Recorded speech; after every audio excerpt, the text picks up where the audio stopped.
Hello students, welcome back. In our last module, we learned about some basic and essential concepts of networking and their types. Let us now actually get connected by learning various types of the networking devices. Let us first know what are networking devices. Networking devices or the networking hardware or the hardware for the data communication refers to the electric devices and system for transferring data and information from one place to another. These devices are used depending on the network's physical layer, topology and size of the networking.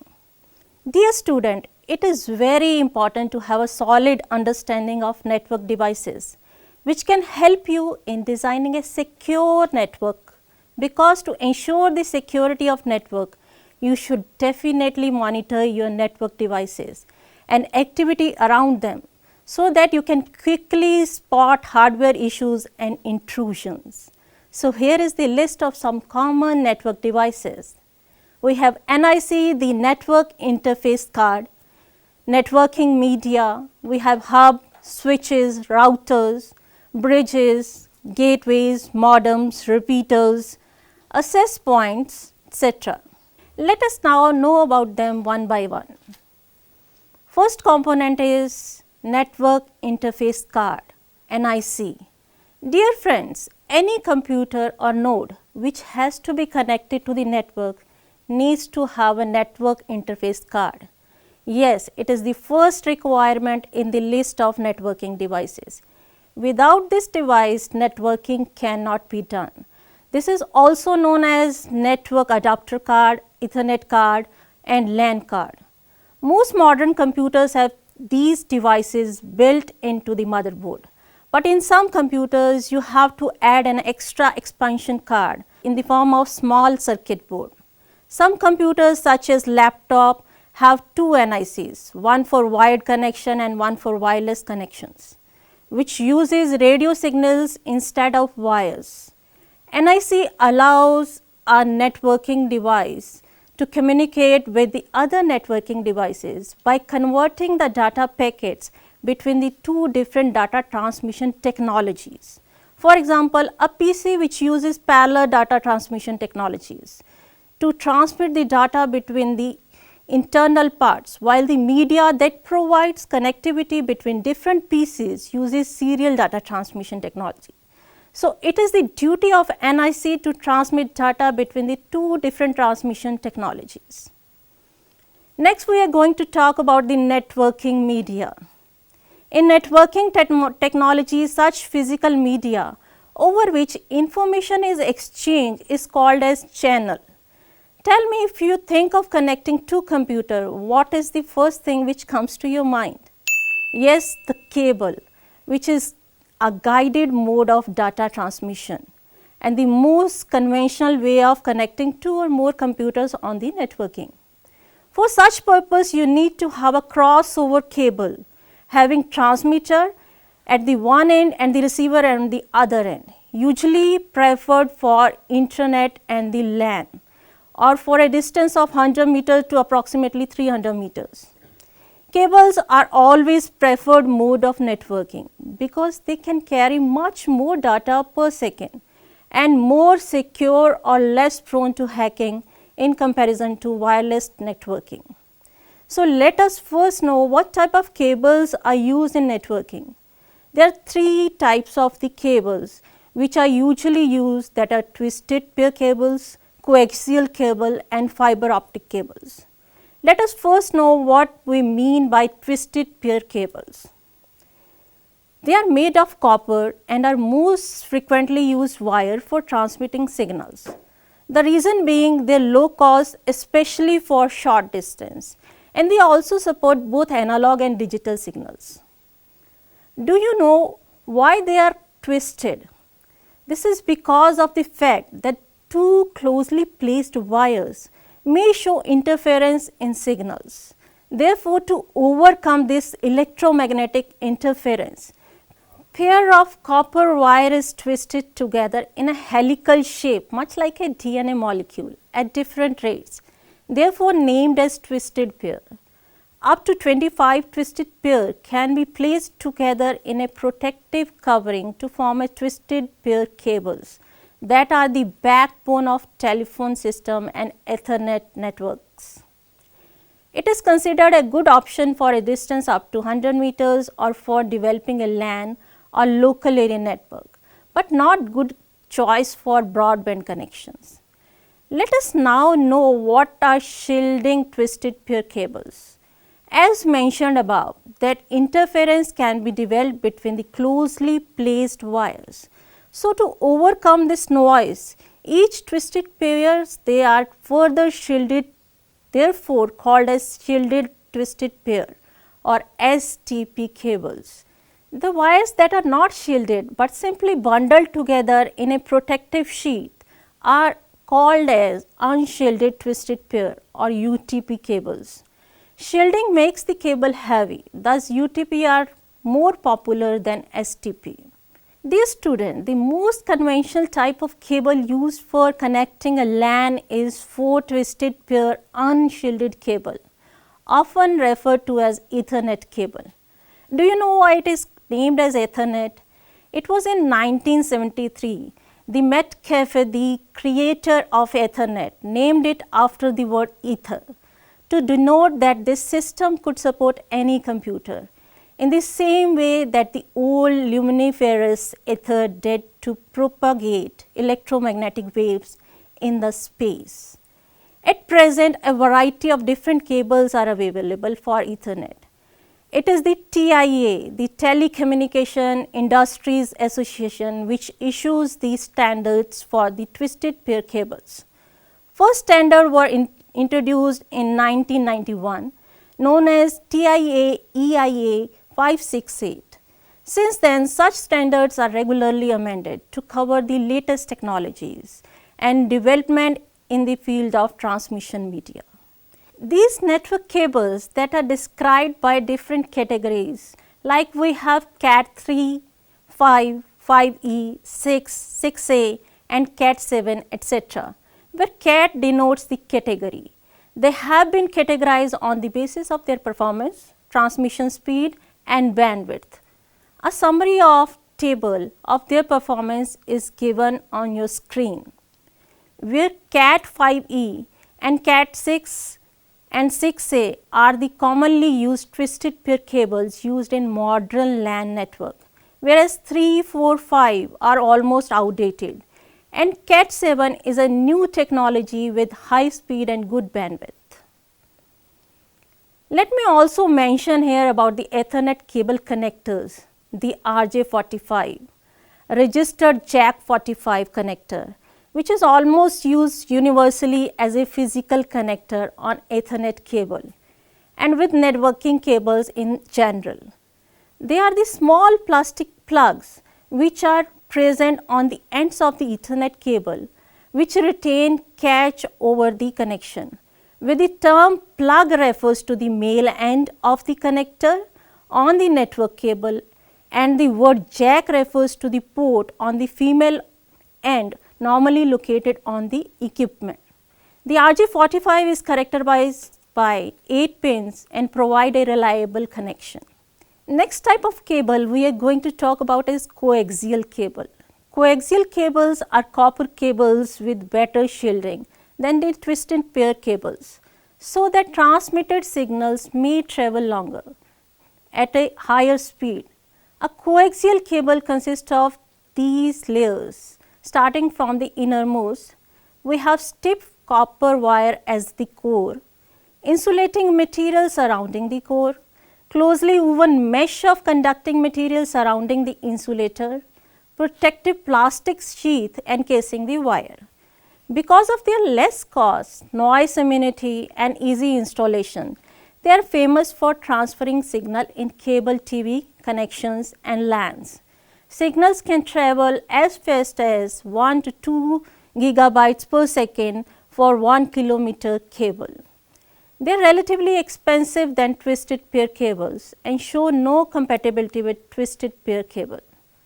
Third category of cable we are going to talk about is optical fiber. These are the thin glass and plastic threads used to transmit data using light waves called as optical fibers.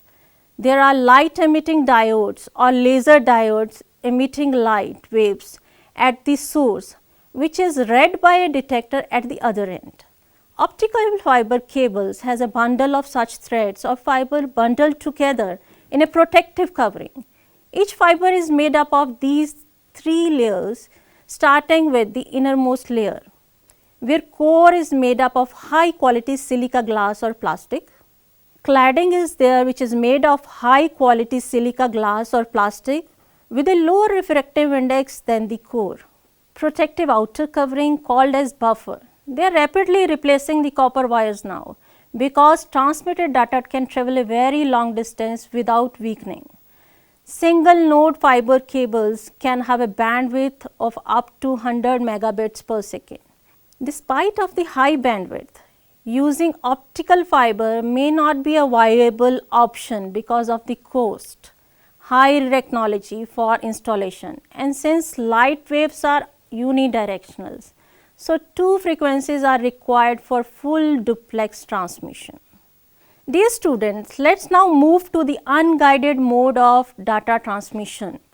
So, we are going to talk about the different unguided modes, that is infrared radiations, radio waves and likewise. First category is infrared radiations. Networking can be done through infrared radiation, but because of their low frequency, infrared radios are used for very short distance communication, like for TV remote, wireless speakers, automatic doors, handheld devices, etc. Infrared signals can propagate within a room, but cannot penetrate the walls. However, due to such short range, it is considered to be one of the most secure transmission modes. Next mean of unguided transmission is connecting nodes through the radio waves. The radio wave transmission of data communication using radio frequencies called as radio wave transmissions. We are all familiar with radio channels that broadcast entertainment programs. Radio stations transmit radio waves using transmitters, which are received by the receiver installed in our devices. Both the transmitter and receivers are using antennas to radiate or capture radio signals. These radio frequencies can also be used for direct voice communication within the allocated range. The range is usually 10 miles. It is less costly, needs no physical space for installation, and even maintenance is very less.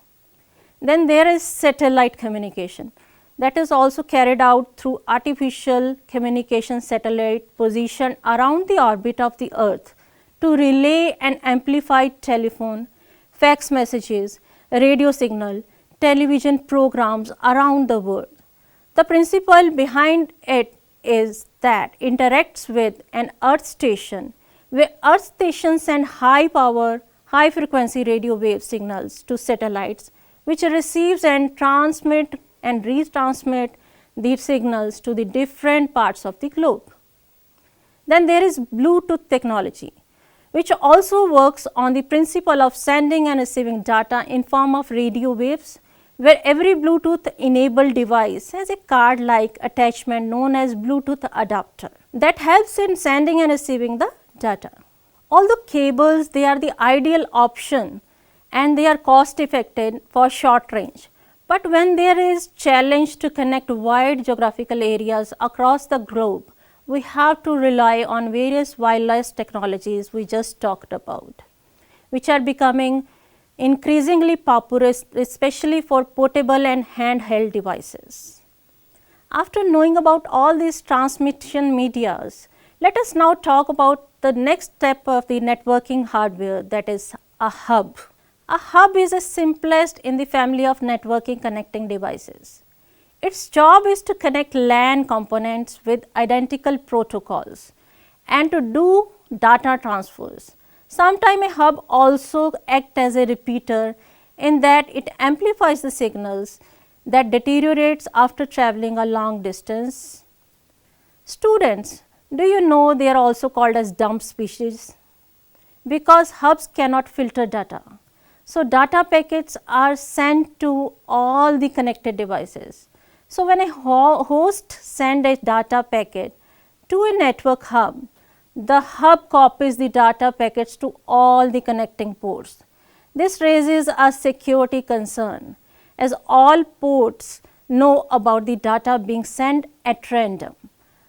Moreover, copying the data packets on all the interfaces make it slower and more congested, and also leads to the wastage of bandwidth.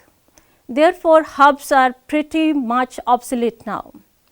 Hubs operate at the physical layer of OSI model. Next technology is switch, what you say as the smart hub. Like a hub, it is there to provide multiple port connections to different hosts, called as smart hub or intelligent hub, because unlike hub, it acts smartly by filtering and forwarding the data, which help us to overcome all the problem faced in case of hub, thus improves network efficiency and security. So, when a packet is received at the switch, it filters the packets and sends only the interface of the intended receivers. For this purpose, a switch maintains a CAM, that is content addressable memory table, therefore has its own system configuration and memory.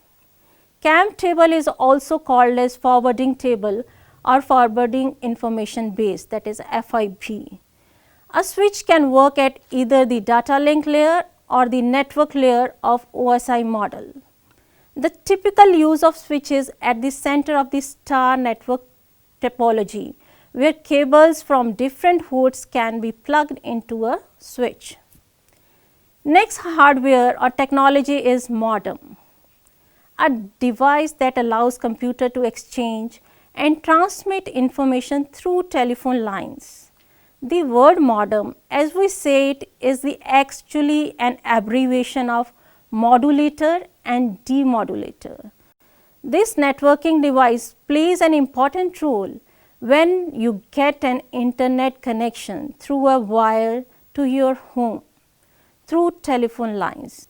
This networking device plays an important role when you get an internet connection at your home through telephone lines, which carry an analog signal. So, that is where the modem comes in, that modulates and demodulates the digital data of a computer and the analog signal coming from the telephone lines, or you can say makes the computer to talk over the telephone lines. The digital data is usually transferred to and from the modem over a serial line through an industry standard interface, that is RS-232. Next is fax modem, the modem which with fax capability that enables you to send signals directly from your computer to someone else fax machines or computer. Modems works on both the physical and data link layers of OSI model. Next networking device we are going to talk about is routers. As the name indicates, a router is a device which is responsible for routing traffic from one to another network, or it helps in transmitting packets to their destination through the sea of interconnected networking devices, or simply a router is a network device that connects together two or more networks. For example, routers are commonly used to connect a home or the business network LAN to the internet, that is wide area networks. But how does it do it? A router do it by creating and maintaining a table of available routes and local connections, thus decides the best route for the given data packets. The protocol used by router to perform this routing is Routing Information Protocol, that is RIP, Border Gateway Protocol BGP, or Open Shortest Path First, that is OSPF, and normally works at the network layer of OSI model. Next component is bridge, where router is used to connect two or different types of the networks. A bridge is used to connect two network segments of the same network or two different parts of a LAN. For example, Bridge connects two different sections of a corporate office in the same building. The basic role of bridges in network architecture is storing and forwarding frames between the different segments that the bridge connects. They use media access control, that is the MAC addresses, for transferring frames. The bridges filters and forward frames on the network with the help of a dynamic bridge table. Bridges like hubs can either simple or multiple ports. Bridges work at the lower hardware layers of OSI model, that is physical and data link layer of a OSI model. Next device is repeater.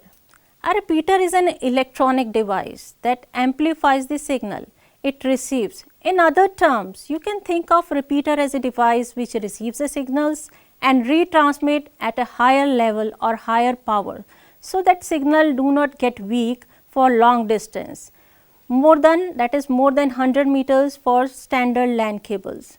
Repeaters works on physical layer. Next is gateway. As the name implies, it is the passage to connect two networks that may work on different networking models, or a gateway is used to connect one type of the system to a totally different type of the system. So, basically act as a messenger to take data, interpret it and transfer it to the another system, also called as protocol converter. For example, a gateway is used to connect networks to mainframe and mini computers. Gateways, which normally work at the transport and the session layers of OSI model, provide translation between the networking technologies such as open interconnections and TCP/IP protocol. Because of this, gateway connects two or more autonomous networks, each with its own routing algorithms, protocols, topologies, domain name services and network administration procedures and policies. Gateways perform all the function of routers and much more. So, you can say a router with the added translation functionality is a gateway. Next type of the hardware or device is access point. In the computer networking, a web or wireless access point, and more generally just access point, is the networking device. It is wireless networking device that act as a portal for devices to connect to local area network. They are mainly used to expand the wireless coverage and to increase the number of users to the existing network. Next device to know about is proxy servers. A proxy server is a computer setup to share a resource, usually an internet connections. Other computers can request a web page via the proxy servers. The proxy server will then get the page using its internet connection and pass it back to the computer who asked for it. Proxy servers are often used instead of routers. In additional software can be easily installed on the computer, such as antivirus, web filtering, etc. Dear student, if you wish to protect your whole LAN from the hackers out on the internet, you would place a firewall between the LAN and the internet connection. A firewall blocks unauthorized connections being made to your computer or LAN. Normal data like emails and allowed web pages, there will be only get inside through the firewall, but the other data is blocked to come in. In addition to physical devices, firewall can also be a software. In fact, most computer operating systems like Windows, Linux and Mac operating system have a software firewall built in. Both proxy servers and the firewalls, they are called as the border hardwares because they sit on the border of an internal network and the external network.